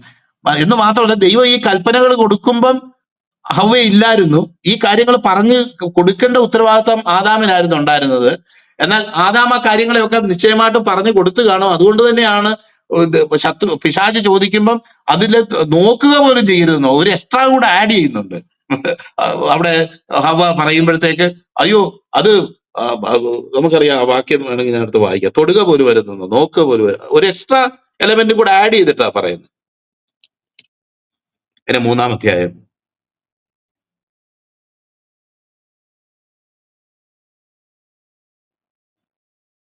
തൊടുകയും അരുത് എന്നുള്ളതാ ചേർത്തത്. നമുക്കറിയാം 3-ാം അധ്യായം 3-ാം വാക്യം. എന്നാൽ നിങ്ങൾ മരിക്കാതിരിക്കേണ്ടതിന് തോട്ടത്തിന്റെ നടുവിൽ ഒരു വൃക്ഷത്തിന്റെ ഫലം തിന്നരുത്, തൊടുകയും അരുത് എന്ന് ദൈവം കൽപ്പിച്ചിട്ടുണ്ട് എന്ന് പറഞ്ഞു. തൊടണമെന്ന് പറഞ്ഞിട്ടില്ല, തൊടുകയും അരുത് എന്ന് നമുക്കറിയാം. അവിടെ പറഞ്ഞിരിക്കുന്ന ഒരു കാര്യം അത് തിന്നരുത് എന്നുള്ള അർത്ഥത്തിൽ. അതിന് ദൈവത്തിന് അവരെ കുറിച്ചൊരു പദ്ധതി ഉള്ളത് കൊണ്ടാണ് ആ പറഞ്ഞേക്കുന്നത് എന്ന് മാത്രമല്ല അവർക്ക് പഴം പറിച്ചു നിന്ന് സ്വയമേവ നന്മയെക്കുറിച്ചും തിന്മയെക്കുറിച്ചും അറിവുണ്ടാകുന്നതിനേക്കാൾ വിഭിന്നമായിട്ട് ആ ജീവന്റെ വൃക്ഷത്തിന്റെ യഥാർത്ഥ ഉറവിടമായിട്ടുള്ളതും അതുപോലെ തന്നെ നന്മതിന്മകളുടെ അറിവിന്റെ വൃക്ഷത്തിന്റെ യഥാർത്ഥ അതിന്റെ യഥാർത്ഥ സ്വരൂപമായിട്ടുള്ള ദൈവമായ കർത്താവ് തന്നെ അവരുടെ കൂടെ ഉണ്ട്. അതാണ് അവിടുത്തെ പ്രധാനപ്പെട്ട കാര്യം. ആ ഒരു പോയിന്റിനെയും കൂടെ നമ്മൾ ഉൾക്കൊണ്ടുകൊണ്ടാണ് നമ്മൾ ഈ കാര്യത്തെക്കുറിച്ച് ചിന്തിക്കേണ്ടത് എന്ന് നമുക്ക് മനസ്സിലാക്കാം. അപ്പം അങ്ങനെ ആ ഒരു അർത്ഥത്തിൽ നമ്മൾ കാര്യങ്ങളെ കാണുമ്പോൾ ഇതിന് എത്ര പറഞ്ഞാലും കുറച്ച് തെറ്റിദ്ധാരണ ഉണ്ടാകും, കുറച്ച് ചോദ്യങ്ങളൊക്കെ ഉണ്ടാകുമെന്ന് എനിക്ക് നന്നായിട്ട് അറിയാം. എന്നാൽ തന്നെ ഞാനത് പറയുക നോക്കിയാട്ടെ. അപ്പം അങ്ങനെ ഇപ്പൊ നമ്മുടെ തന്നെ അപ്രോച്ചിൽ നമുക്ക് എപ്പോഴും കാണാനായിട്ട് കഴിയും. ഒരു പ്രശ്നം ഉണ്ടാകുമ്പോൾ പുരുഷന്മാരാണെങ്കിൽ കൂടുതൽ അതിന്റെ കാര്യകാരണ സഹിതം അതിൻ്റെ ഒരു തീരുമാനം എടുക്കാനായിട്ട് പലപ്പോഴും അതിടയായി തീരും. എന്നാൽ നമുക്കറിയാമല്ലോ നമ്മുടെ വീടുകളിൽ തന്നെ സംഭവിക്കുന്ന കാര്യമാണെങ്കിൽ പോലും അതിന് ഇമോഷണലായിട്ട് അതുകൊണ്ട് അയ്യോ അത് വലിയ നാണക്കേടായിട്ട് തീരുമല്ലോ, അങ്ങനെ ആകുമല്ലോ, ഇങ്ങനെ ആകുമല്ലോ, ഈ ഒരു നിലയിൽ ചിലർ ചിന്തിക്കുന്നത്. എല്ലാ സഹോദരിമാരെ പോലെ ചിന്തിക്കുന്ന സഹോദരന്മാരുമുണ്ട്, സഹോദരന്മാരെ പോലെ ചിന്തിക്കുന്ന സഹോദരിമാരുമുണ്ട്. അത് വേറൊരു കാര്യം, അത് പ്രത്യേകിച്ച് എടുത്ത് പറയണ്ടല്ലോ. എന്നാൽ തന്നെ ഒരു ജനറൽ ടേംസിലൂടെ പറയുന്നത് അതിൽ വൈകാരികമായിട്ട് പിശാചിന്റെ ആ തന്ത്രത്തിൽ അകപ്പെടുകയും തെറ്റിപ്പോവുകയും ചെയ്തത്. അപ്പൊ ഒരു തീരുമാനം എടുക്കുക, കാര്യങ്ങളെ ലീഡ് ചെയ്യുക, ഇത്തരം റോളുകളിൽ ഒന്നുകൂടെ ബെറ്റർ ആയിട്ട് ചെയ്യാൻ കഴിയുന്ന അത് സഹോദരന്മാർക്ക് അല്ലെങ്കിൽ പുരുഷന്മാർക്കാണ് എന്നുള്ള ഒരു അർത്ഥത്തിലാണ് പറഞ്ഞിരിക്കുന്നത്. എന്ന് വെച്ചിട്ട് പുരുഷന്മാരെക്കാളും നന്നായിട്ട് നടത്തുന്ന കാര്യങ്ങൾ ചെയ്യുന്ന സ്ത്രീകളില്ലേ, മൾട്ടിനാഷണൽ കമ്പനികളുടെ ഒക്കെ ഹെഡായിട്ടിരിക്കുന്ന സ്ത്രീകളില്ലേ, അവരവിടെ ഇരുന്ന് വ്യക്തമായ ശക്തമായ ചില തീരുമാനങ്ങൾ എടുത്ത് മുന്നോട്ട് പോകുന്നില്ലേ. അതൊക്കെ എക്സെപ്ഷൻസ്, അതിനെയൊന്നും ഉദ്ദേശിച്ചല്ല പറയുന്നത്. അതൊന്നും പറഞ്ഞിട്ട് അല്ല നമ്മൾ ഈ കാര്യങ്ങൾ ഇതാക്കുന്നത്. ദൈവത്തിന്റെ വചനത്തിൽ പൗലോസ്ലിയ പറഞ്ഞേക്കണം, ആദ്യം അവന്റെ ആ തന്ത്രത്തിലും ടെംപ്റ്റേഷനിലും വീണുപോയി ആ ദൈവം പറഞ്ഞത് എന്താണെന്ന് മറന്നുപോയിട്ട് മറിച്ച് പിശാച് പറഞ്ഞ ആ കണിയിൽ വീഴാനായിട്ട് ഹവ്വയ്ക്ക് ഇടയായി തീർന്നു എന്നുള്ള കാര്യവും കൂടെ പറഞ്ഞിട്ടാണ് പറയുന്നത്. അതുകൊണ്ട് സഭയിൽ അധികാരം നടത്താനും ഇതായിട്ട് ഞാൻ സ്ത്രീയെ അനുവദിക്കുന്നില്ല. കുടുംബത്തിന്റെ കാര്യം എടുക്കുമ്പോഴും നമുക്ക് ഇതുപോലെ തന്നെ നമുക്ക് കാണാനായിട്ട് കഴിയും. നമുക്കറിയാം ഒത്തിരി ദൈവവചന ഭാഗങ്ങള് നമുക്കറിയാം പറഞ്ഞിട്ടുണ്ട്. എന്റെ ഓർമ്മയിലേക്ക് പല വചന ഭാഗങ്ങൾ കടക്കും. 1 പത്രോസ് നമ്മൾ വായിക്കുമ്പോൾ ശാന്തന്മാർക്ക് മാത്രമല്ല മൂർഖന്മാർക്കും കൂടെ കീഴടങ്ങിയിരിപ്പിൻ എന്ന് പറഞ്ഞേക്കുന്ന അതിന്റെ തൊട്ട് താഴെ നമ്മൾ വായിക്കുന്നത് സഹോദരിമാരോട് അഡ്രസ് ചെയ്തിട്ട് അവിടെ പറയുന്നത് സകല മനുഷ്യ നിയമത്തിനും കീഴടങ്ങുവിൻ. 1 പത്രോസിന്റെ ലേഖനം നമ്മൾ വായിക്കുമ്പോൾ അവിടെ ഭാര്യമാരെ, അതെ 3-ാം അധ്യായത്തിൽ വായിക്കുമ്പോൾ ഭാര്യമാരെ ഭർത്താക്കന്മാർക്ക് കീഴടങ്ങിയിരിപ്പിൻ, അവരിൽ വല്ലവരും വചനം അനുസരിക്കാത്ത പക്ഷം ഭയത്തോടു കൂടിയ നിർമ്മലമായ നടപ്പ് കണ്ടറിഞ്ഞ് വചനം കൂടാതെ ഭാര്യമാരുടെ നടപ്പിനാൽ ചേർന്ന് വരുവാൻ ഇടയായിട്ട് തീരും എന്നുള്ള ഭാഗങ്ങളൊക്കെ നമ്മൾ ചിന്തിച്ചിട്ടുള്ളതാണല്ലോ. അപ്പൊ കീഴടങ്ങിയിരിക്കുക എന്നുള്ളത് ഒരിക്കൽ കൂടെ എംഫസൈസ് ചെയ്ത് പറയുകയാണ്. അതൊരിക്കലും കീഴടക്കാനോ അല്ലെങ്കിൽ ഭയപ്പെട്ട് കീഴടങ്ങിയിരിക്കുകയോ ചെയ്യുന്ന ഒരു അനുഭവമല്ല. ഞാൻ എൻ്റെ കുടുംബത്തിലോ സഭയിലോ ദൈവം ആക്കി വെച്ചിരിക്കുന്ന സ്ഥാനം ഒക്യുപ്പൈ ചെയ്താൽ മാത്രമേ അതുകൊണ്ട് നടക്കേണ്ട ഫംഗ്ഷൻ നടക്കത്തുള്ളൂ. അതുകൊണ്ട് നടക്കേണ്ട ആ കാര്യം നന്നായിട്ട് മുന്നോട്ട് പോകത്തുള്ളൂ. പരസ്പര പൂരകമായിട്ട് കോംപ്ലിമെന്ററി ആയിട്ട് അത് തീരത്തുള്ളൂ. അതാ അർത്ഥമാക്കുന്നത്. അല്ലാതെ നമ്മൾ ഉദ്ദേശിക്കുന്ന പോലെ ആദാമ്യ വീഴ്ചയ്ക്ക് ശേഷമാണ് നമ്മൾ ഈ ഇന്നത്തെ കാണുന്ന പോലുള്ള ആ കീഴടക്കലൊക്കെ ഉണ്ടായെന്ന് ഓർക്കുന്നു. ഞാൻ എപ്പോഴും ഓർക്കുന്നുണ്ട്, എന്റെ വിവാഹത്തിന്റെ ദിവസം രാവിലെയാ. വിവാഹം വലിയൊരു ഫേമസ് വിവാഹമായിരുന്നു. കാരണം മീതെ ആകാശ താഴെ ഭൂമി എന്ന് പറഞ്ഞ പോലെ ഞാൻ ഇങ്ങനെ നടക്കുന്ന കാലമാണ്. സ്വന്തമായ ഒന്നുമില്ല, സർവവും നിന്ദാനം എന്നൊക്കെ പറഞ്ഞ് ജീവിക്കുന്ന കാലമാണ്. അപ്പോഴത്തേക്കൊണ്ട് കണ്ണൂരിൽ നിന്നുള്ള ഒരു വലിയ ഓർക്കസ്ട്രയാ രാവിലെ പാട്ട് പാടാൻ വന്നത്. അപ്പൊ അവര് നമുക്കറിയാലോ, ഈ വട്ടത്തിലുള്ള കിണ്ണത്തേലിട്ട് അടിക്കുന്ന ഒരു ശബ്ദമുണ്ടല്ലോ, അതൊക്കെ കേട്ടതോടെ ഷാൻഡി ഞെട്ടിപ്പോയി. കാരണം എന്താന്ന് വെച്ച് കഴിഞ്ഞാൽ ഇങ്ങനൊന്നും അല്ല വളരെ ഒരു പുവറായിട്ടുള്ള ഒരു കല്യാണം എന്ന് വെച്ചാണ് വന്നത്. അപ്പൊ അതുപോലെ തന്നെ അന്ന് അവിടെ ഭക്ഷണം കാര്യങ്ങളൊക്കെ ദൈവം കൃപയാൽ എല്ലാം അറേഞ്ച് ചെയ്യപ്പെട്ടു എന്നൊന്നും എനിക്കറിയത്തില്ല ഇത് എവിടെ നിന്ന് അറേഞ്ച് ചെയ്തു, ആര് അറേഞ്ച് ചെയ്തതെന്നൊന്നും. കാര്യങ്ങളൊക്കെ എല്ലാം ഭംഗിയായിട്ട് നടന്നു. എന്നാൽ അന്ന് സംഭവിച്ച വലിയൊരു കാര്യം ഞാൻ ഇന്നും ഓർക്കുന്നുണ്ട്. ഞാൻ നമ്മുടെ അറിയപ്പെടുന്ന സാജു ജോൺ മാത്യു, ഞങ്ങൾ രണ്ടുപേരും ഒരുമിച്ച്, ഞങ്ങൾ ICPF ഒരുമിച്ച് കുറെ വർഷങ്ങൾ വർക്ക് ചെയ്തിട്ടുള്ളതാണ്. അപ്പം ഞാൻ അങ്ങനെ ആരെയും ഞാൻ കല്യാണത്തിന് വിളിച്ചിട്ടില്ല. എനിക്ക് പിന്നെ പിന്നെ ജോസ് ഡോക്ടർക്കും അറിയാവുന്ന പോലെ ഞങ്ങളുടെ പോൾവർക്കി പാസ്റ്ററെയാണ് ഞങ്ങൾ വിളിച്ചത് കല്യാണം നടത്താനായിട്ട്. അദ്ദേഹമാണ് കല്യാണം നടത്തുന്നത്. അപ്പം അദ്ദേഹം ഇങ്ങനെ കടന്നു വന്നു. അപ്പം പെട്ടെന്ന് അപ്രതീക്ഷിതമായിട്ടാണ് ഈ സാജു ജോൺ മാത്യു കയറി വരുന്നത്. പുള്ളിയെ കല്യാണത്തിന് പോലും ഞാൻ വിളിച്ചിട്ടില്ല. പുള്ളി എവിടുന്ന് കയറി വന്ന് എങ്ങനെ കയറി വന്നെന്ന് പോലും എനിക്കറിയില്ല. എന്നാൽ അദ്ദേഹം ഈ ഈ നമ്മൾ ഇന്ന് ഈ പറയുന്ന വിഷയങ്ങളെ സംബന്ധിച്ച് ഒരു 3/4 മണിക്കൂർ 1 മണിക്കൂർ പ്രസംഗിക്കാനിടയായി തീർന്നു. അന്ന് എല്ലാവരും ചേർന്ന് പറഞ്ഞു ഞങ്ങൾ ഈ കല്യാണത്തിന് വന്നിട്ട് മാനസാന്തരപ്പെട്ടിട്ടാ പോകുന്നത്. കാരണം അദ്ദേഹം ഈ കീഴടങ്ങിയിരിക്കുക ഇതിനെല്ലാം പുള്ളി ഒന്ന് പുനർനിർവചിച്ചു. അത് വീഴ്ചയ്ക്ക് ശേഷം അത് എന്തായിട്ട് തീർന്നു, എന്നാൽ ദൈവം ശരിക്കും അത് ഇന്റന്റ് ചെയ്തത് എങ്ങനെയാണ് എന്ന് അദ്ദേഹം പറയാനും അത് അനേകർക്ക് അത് അനുഗ്രഹമായിട്ട് തീരാനുമായിട്ട് ഇടയായത്. പ്രസംഗം കഴിഞ്ഞ് പുള്ളി വണ്ടി വിട്ടു. പുള്ളിയെ പിന്നെ നോക്കിയിട്ട് പോലും അവിടെ കണ്ടില്ല. എന്നാൽ ആ പ്രസംഗം ഒത്തിരി പേർക്ക് അത് ഒരു വിടുതലായിട്ടും ഒരു പുതിയ അറിവായിട്ട് തീരാനായിട്ടും ഇടയായിട്ട് തീർന്നു എന്നുള്ളത് ഞാൻ ഇന്ന് ഇതിനെക്കുറിച്ച് പ്രിപ്പയർ ചെയ്ത സമയത്താണ് ഞാൻ ഓർക്കുന്നത്. അപ്പം ഈ നിങ്ങൾക്ക് ഉപേക്ഷിക്കാൻ നിങ്ങളെ മോശ അനുവാദം തന്നത് ഹൃദയകാഠിന്യ നിമിത്തം അത്രേ. ദൈവത്തിന്റെ ആലോചന അങ്ങനെ അല്ലായിരുന്നു. ദൈവം ക്ഷമിക്കുകയും സഹിക്കുകയും ചെയ്ത് സ്നേഹത്തോടെ വർത്തിക്കാനാണ് ദൈവം ആണിനെയും പെണ്ണിനെയും അല്ലെങ്കിൽ സ്ത്രീയെയും പുരുഷനെയും ഒന്നാക്കി തീർത്തത് എന്നുള്ള സത്യം കർത്താവ് പ്രസ്താവിക്കുന്നത് നമുക്കറിയാം. ഇതൊരു വിശാലമായ സബ്ജക്റ്റാണ്, നമുക്കറിയാമല്ലോ. പല പല പ്രായോഗികമായ ചോദ്യങ്ങൾ ചർച്ചകളൊക്കെ ഉരുത്തിരിയാൻ വഴിയുള്ള ഒരു കാര്യമാണ്. അതുകൊണ്ട് അതിലേക്കൊക്കെ ആൾക്കാരുടെ ശ്രദ്ധ ക്ഷണിച്ചുകൊണ്ട് ഞാൻ എന്റെ വാക്കുകളിൽ നിന്ന് വിരമിക്കുന്നു. കർത്താവ് നമ്മളെ അനുഗ്രഹിക്കും. ചർച്ച ചെയ്യാനായിട്ട് കർത്താവ് നമ്മളെ സഹായിച്ചു. പരസ്പരം പോരടിക്കാനും ഞാനാണോ വലുത് നീയാണോ വലുത് എന്നുള്ള ഒരർത്ഥത്തിൽ പോകാനും അല്ല ദൈവം പുരുഷനെയും സ്ത്രീയെയും വിളിച്ചേക്കുന്നത്. ഒരു കുടുംബത്തിൽ അങ്ങനെയല്ല, സഭയിൽ അങ്ങനല്ല, ദൈവം ആക്കി വെച്ചിരിക്കുന്ന ഓരോ സ്ഥാനത്തും അങ്ങനെയല്ല എന്നുള്ളതും തക്ക തുണയായിട്ട് ആണ് ഒരു കുടുംബത്തിൽ ദൈവം വെച്ചിരിക്കുന്നത് എന്നുള്ളതും അതിൽ വളരെ സത്യസന്ധരായിട്ടും വളരെ വിശ്വസ്തരായിട്ടും ജീവിക്കാനാണ് കർത്താവ് നമ്മളെക്കുറിച്ച് ആഗ്രഹിക്കുന്നതെന്നും ദൈവവചനത്തിൽ നമുക്കറിയാമല്ലോ. നമ്മള് ഇന്ന് ലോകത്തിൽ പല നിലകളിൽ അതിനെപ്പറ്റി തെറ്റിദ്ധരിച്ച് നമ്മൾ കാണുമ്പോൾ, തെറ്റിദ്ധരിക്കപ്പെട്ട് നമ്മൾ കാണുമ്പോൾ നമുക്ക് നേരത്തെ പറഞ്ഞ പോലെ ഇത് വചനം പറയുന്നതിന് നമുക്ക് ഉൾക്കൊള്ളാൻ കഴിയില്ല. ഉൾക്കൊള്ളാൻ റോസറി സിസ്റ്റർ പറഞ്ഞ പോലെ പുരുഷന് വേണ്ടി സൃഷ്ടിച്ചിരിക്കുന്നു, ആദ്യം ടെംപ്റ്റേഷനിൽ വീണുപോയത് ഹവ്വയാണ് എന്നൊക്കെ പറയുമ്പോൾ പെട്ടെന്ന് ഹർട്ട് ചെയ്യുന്ന ഒരു നിലയിലേക്ക് കാര്യങ്ങൾ വരും. അപ്പൊ എന്നാൽ നമുക്കറിയാം വചനത്തിൽ മനുഷ്യന്റെ വീഴ്ചയ്ക്ക് കാരണമായ ചില സാഹചര്യങ്ങള്, അതുകൊണ്ട് തന്നെ ഒരു കുറ്റപ്പെടുത്തുന്ന നിലയിലല്ല അത് പറഞ്ഞേക്കുന്നത്. അതാണ് അതിന്റെ പ്രധാനപ്പെട്ട കാര്യം. അതുകൊണ്ട് സ്ത്രീ എപ്പോഴും വീണു പോകാൻ സാധ്യതയുള്ളവളാണെന്നോ അല്ലെങ്കിൽ ദൈവം ആ നിലയിൽ സ്ത്രീയെ സൃഷ്ടിച്ചത് കൊണ്ട് അവളെ സൂക്ഷിച്ചോണം എന്നുള്ള ഒരു നിലയിലല്ല പറഞ്ഞേക്കുന്നത്. അങ്ങനെ സൃഷ്ടിച്ചതിന് അതിൻ്റെതായ ചില ഗുണങ്ങളും നന്മകളും ഉണ്ട്. അതാണ് ഒരു കാര്യം. എന്നാൽ ഒരു ഡിസിഷൻ മേക്കിങ്ങിലേക്കും ഒരു ലീഡർഷിപ്പ് പൊസിഷനിലേക്ക് ലീഡ് ചെയ്യുന്ന ഒരു ഇതിലേക്കൊക്കെ വരുമ്പോഴത്തേക്ക് പലപ്പോഴും ആ ഒരു റോള് സഹായിക്കാൻ നിശ്ചയമായിട്ടും സഹായിക്കാൻ കഴിയും എന്ന് മാത്രമല്ല, ഓരോരുത്തർക്ക് ദൈവം കൃപ തന്നിട്ടുള്ളത് പോലെ കാര്യങ്ങൾ ചെയ്യാനായിട്ട് കഴിയും. എന്നാൽ പലപ്പോഴും നമുക്കറിയാം അങ്ങനെയുള്ള ഒരു റോള് പലപ്പോഴും പുരുഷന്മാരെയാ ദൈവം ഏൽപ്പിച്ചേക്കുന്നത്. കുടുംബത്തിലെ ഫംഗ്ഷനാണ്, അതാ നേരത്തെ പറഞ്ഞ ഫങ്ഷണൽ സബോർഡിനേഷൻ നമ്മൾ പിതാവ് പുത്രൻ പരിശുദ്ധാത്മാവിനെ പറ്റി പറയുന്ന പോലെ തന്നെ നമ്മുടെ കുടുംബത്തിലും നമ്മുടെ സമൂഹത്തിലും സഭയിലുമൊക്കെ ആ നിലയിലാണ് ദൈവം കാര്യങ്ങളെ വെച്ചേക്കുന്നത്. അതേസമയം നമുക്കറിയാം സുവിശേഷം അറിയിക്കുന്നതില് പല സ്ഥലത്തും സഹോദരിമാര് പ്രസംഗിക്കുമല്ലായിരിക്കും, എന്നാൽ പല നിലകളിൽ പ്രായോഗികമായിട്ട് ഇപ്പൊ കുടുംബത്തിലെ ഞാൻ പണ്ടൊക്കെ കോൺഗ്രസ് പാർട്ടിക്ക് 2 പ്രസിഡന്റുമാരുണ്ടായിരുന്നു. ഒന്ന് പാർട്ടിയുടെ പ്രസിഡന്റ്, പിന്നെ വർക്കിംഗ് പ്രസിഡന്റ് എന്ന് പറയും. അപ്പൊ ഞാൻ അന്നൊക്കെ ആലോചിച്ചിട്ടുണ്ട്, ഈ വർക്കിംഗ് പ്രസിഡന്റ് എന്നുള്ളത് നല്ലൊരു പോസ്റ്റാ. കാരണം മറ്റേ ആള് പേരിന് അവിടെ ഹെഡായിട്ടിരിക്കുന്നു, എന്നാൽ കാര്യങ്ങളെയൊക്കെ കുടുംബത്തിലെ പ്രാർത്ഥന, കുഞ്ഞുങ്ങളെ വളർത്തുന്നത്, മറ്റു പല കാര്യങ്ങൾ, ഇതിലൊക്കെ എത്രയോ ഇഫക്റ്റീവായിട്ട് ഇടപെടുന്ന സഹോദരിമാരുണ്ട്.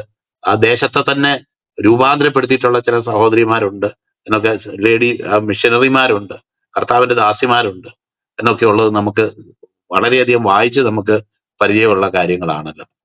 അപ്പം ക്രിസ്തുവിൽ സ്ത്രീയെ കൂടാതെ പുരുഷനുമില്ല, പുരുഷനെ കൂടാതെ സ്ത്രീയുമില്ല എന്ന് നമ്മൾ ഗലാത്യർക്ക് എഴുതുന്ന ലേഖനത്തിൽ നമ്മൾ വായിക്കുന്ന പോലെ, ക്രിസ്തുവിലേക്ക് വരുമ്പം അവിടെ എല്ലാ അവസരങ്ങളും ഒരുപോലെയും എല്ലാം ഒന്നാണ് എന്നുള്ളതും, അവിടെ നിത്യജീവന്റെ വകയിലോ അല്ലെങ്കിൽ വേറെ ഏതെങ്കിലും നിലയിലോ പ്രിഫറൻസുകൾ ഒന്നും ഇല്ല എന്നുള്ളതും നമുക്ക് മനസ്സിലാക്കാനായിട്ട് സാധിക്കും. അതേസമയം അവരെ സൃഷ്ടിച്ച രീതിയും അവരുടെ മാനസികാവസ്ഥ, അവരുടെ ശാരീരികാവസ്ഥ, ഇതൊക്കെ വെച്ചിട്ട് ഡിഫറെന്റ് റോൾസ് പ്ലേ ചെയ്യാനാണ് ദൈവം അവരെ വിളിച്ചേക്കുന്നത് എന്നുള്ളതാണ് നമ്മളിവിടെ പറഞ്ഞത്.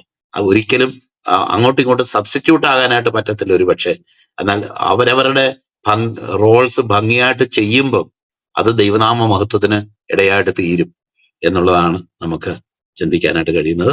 അപ്പൊ തന്നെ ഇത്രയൊക്കെ നമ്മൾ പറഞ്ഞെങ്കിൽ തന്നെ എക്സെപ്ഷൻസ് ഇല്ലേ, നിശ്ചയമായിട്ടും ഉണ്ട്. അല്ലാതെ നമ്മളൊരു ഒരു ഇത് എങ്ങും മാറ്റപ്പെടാൻ പാടില്ലാത്ത ഒരു സംഗതി എന്നുള്ള നിലയ്ക്കല്ല പറഞ്ഞേക്കുന്നത്. ഇപ്പൊ ചില സാഹചര്യങ്ങളിലൊക്കെ സഹോദരന്മാരുടെ അഭാവത്തിലോ അല്ലെങ്കിൽ അവർക്ക് ആക്സസ് ഇല്ലാത്ത ഒരു ഒരു ഒരു സാഹചര്യത്തിലോ നമുക്ക് മനസ്സിലാക്കാൻ കഴിയും സഹോദരിമാരെ ആ ദൈവം ഉപയോഗിക്കുന്നത്. ഇതൊക്കെ ഇന്നും നടക്കുന്ന കാര്യങ്ങൾ തന്നെയാണ്. ഇന്ത്യയെ പോലെ സുവിശേഷീകരിക്കപ്പെടാത്ത ചില സ്ഥലങ്ങളിലൊക്കെ ഞാൻ ഓർക്കുന്നുണ്ട്, ഞങ്ങളൊരു പുതിയ സ്ഥലത്ത് താമസിക്കാനായിട്ട് കടന്നു പോയപ്പോൾ അവിടെ കടന്നു പോകുന്നതിന് മുന്നേ തന്നെ ദൈവത്തിന്റെ ആത്മാവ്, എൻ്റെ അമ്മ പ്രായമായിട്ട് രക്ഷിക്കപ്പെട്ട് സ്നാനപ്പെട്ട വ്യക്തിയാണ്. എന്നാൽ തന്നെ ആ അയൽവാക്കത്തുള്ള കുടുംബങ്ങളിലും ആ ദേശത്ത് മുഴുവൻ പുതിയ നിയമവും ട്രാക്റ്റും ഒക്കെ കൊടുത്ത് പല സ്ഥലങ്ങളിൽ പോയി അവിടെ ഈ ബീഡി തീർക്കുന്ന സഹകരണ സംഘങ്ങള് ഇതുപോലൊക്കെയുള്ള സ്ഥലത്ത് ഒത്തിരി സ്ത്രീകളും അവിടെ ജോലിക്കൊക്കെ രാവിലെ വരും. അപ്പൊ ഈ അമ്മ ചെല്ലും പറഞ്ഞ അവരെല്ലാം കൂടെ വന്നിരിക്കും. അമ്മ പറഞ്ഞു ഞങ്ങൾ കേൾക്കാം എന്നും പറഞ്ഞ് അവിടെ നിന്ന് പ്രസംഗിക്കുകയൊക്കെ ചെയ്തിട്ടുണ്ട്. അങ്ങനെ ചില ആത്മാക്കളെ നേടാനും അമ്മയുടെ മരണത്തിന് മുന്നേ അമ്മയ്ക്ക് ഇടയായി തീർന്നിട്ടുണ്ട്. ഞാൻ പറഞ്ഞുകൊണ്ട് വരുന്നത്, സ്ത്രീകൾക്ക് ഒരുപക്ഷെ പുരുഷന്മാർക്ക് കടന്നു ചെല്ലാൻ കഴിയാത്ത എത്രയോ മേഖലകളിൽ കടന്നു ചെല്ലാനും സ്വാധീനം ചെലുത്താനും കഴിയുന്ന വ്യക്തികൾ തന്നെയാണ് ദൈവം. അവരെ പണ്ടും ഉപയോഗിച്ചിട്ടുണ്ട്, ഇന്നും ഉപയോഗിക്കുന്നു, ഇനിയും ഉപയോഗിക്കും. ആ നിലയിലുള്ള തരം തിരുത്തലുകളോ അല്ലെങ്കിൽ അധികാര വടംവലിയെക്കുറിച്ചോ അധികാരം ഇല്ല എന്നോ ഉണ്ടെന്നോ സ്ഥാപിക്കലൊന്നുമല്ല നമ്മുടെ ഡിസ്കഷന്റെ ഉദ്ദേശവും ലക്ഷ്യവും എന്ന് പറയുന്നത്. ദൈവം അവരവർക്ക് നൽകിയ കൃപ പങ്കിട്ടതുപോലെ സുബോധമാകും വണ്ണം ഭാവിച്ച് അത് അവർക്ക് നൽകപ്പെട്ട കാര്യത്തിൽ എക്സൽ ചെയ്യാനായിട്ട് ദൈവകൃപയിൽ അവർക്ക് സാധിച്ചാൽ അതെപ്പോഴും ദൈവനാമ മഹത്വത്തിന് ഇടയായി തീരും എന്നാണ് നമ്മൾ പറഞ്ഞു വെച്ചത്. അത്ര മാത്രമേ ഉള്ളൂ, വേറൊന്നുമില്ല. പ്രാർത്ഥിക്കാം.